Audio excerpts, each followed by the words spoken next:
Welcome to this explainer on the Book of Job.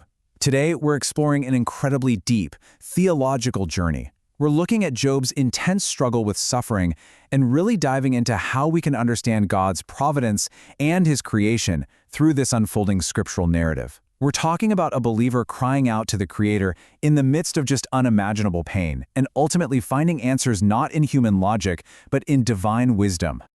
Okay, let's dive right into this.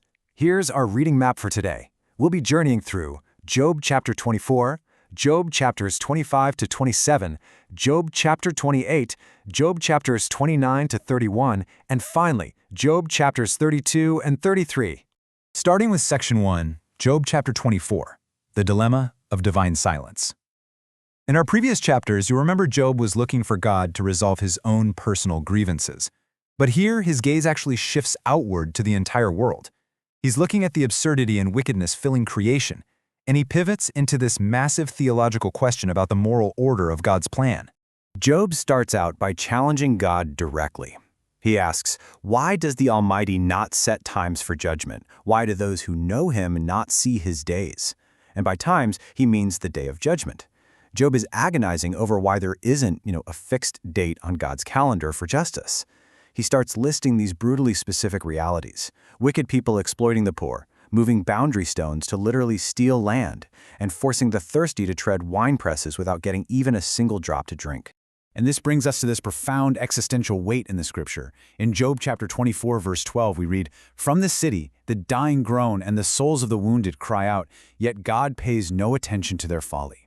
This is Job's desperate struggle. People are dying unjustly, crying out in absolute agony, and yet the Creator seems terrifyingly silent. His friends have been claiming that God always punishes the wicked, right? But Job looks around and observes that the wicked actually often live long, peaceful lives under God's providence. And listen, this isn't a loss of faith on Job's part. It's a fierce, wrestling faith that is demanding to understand God's plan.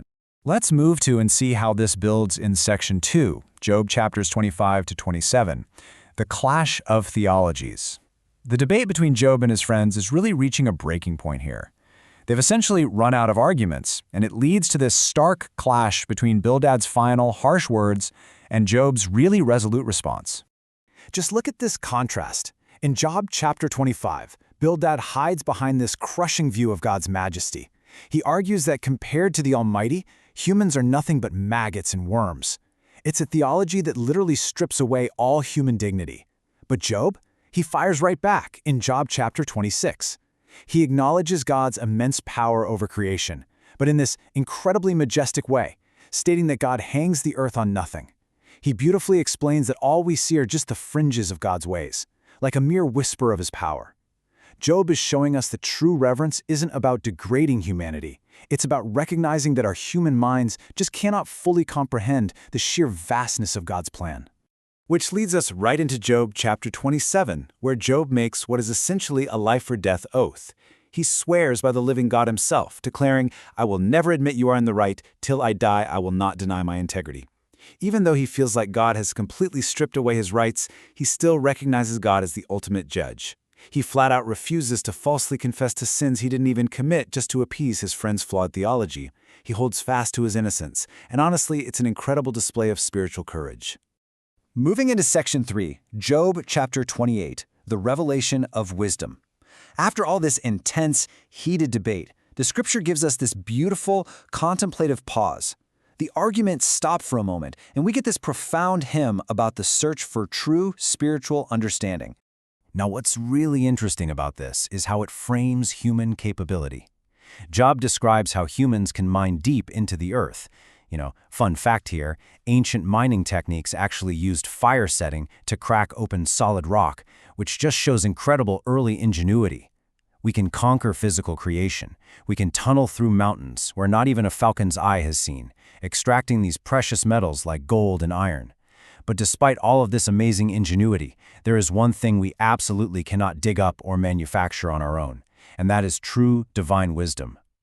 So Job poses the ultimate question in Job chapter 28, verse 12. But where can wisdom be found? Where does understanding dwell?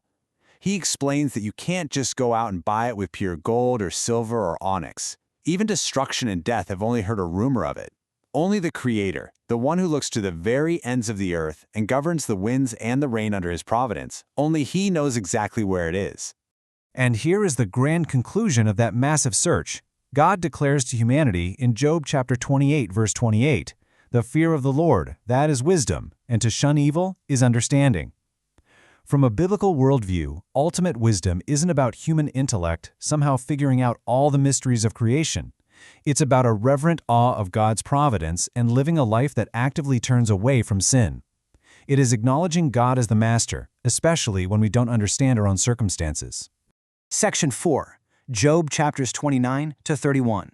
The Dark Night and the Oath.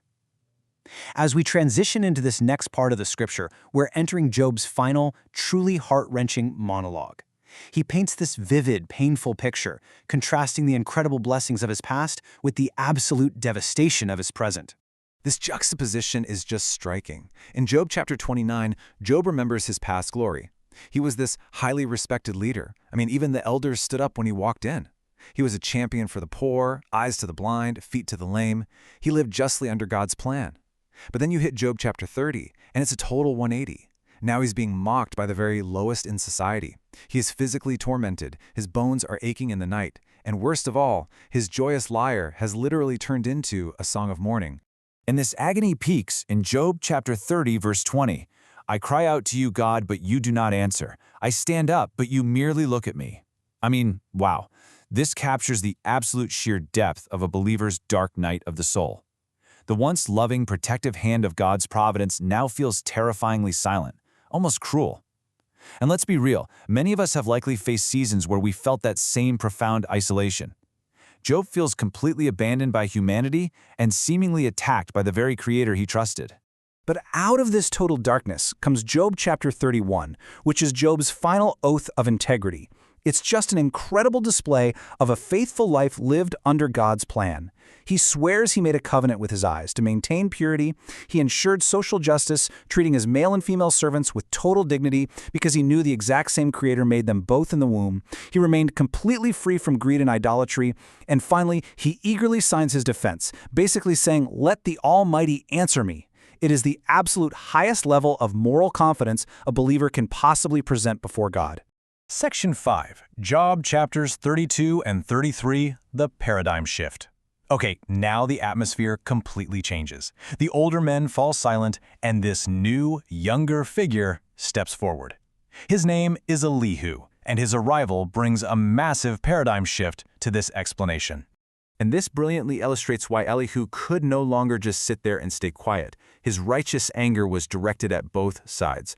According to Job chapter 32, verse 2, he was angry at Job because Job was justifying himself rather than God, essentially making it seem like God was the unjust one.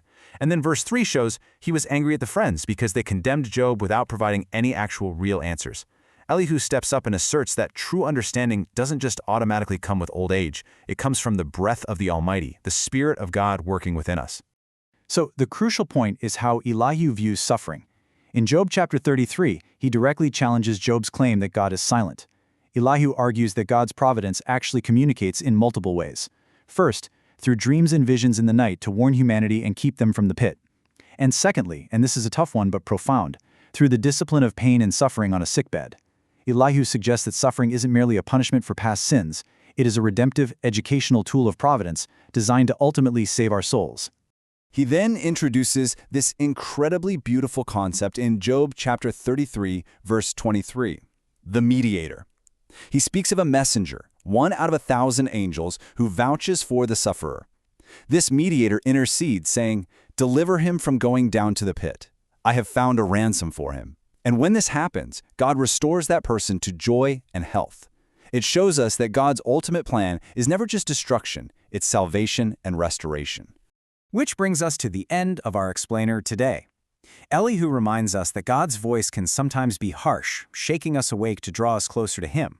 So I want to leave you with this final, provocative thought to really reflect on in your own walk of faith. Will you trust God's providence, even when His voice comes disguised as suffering?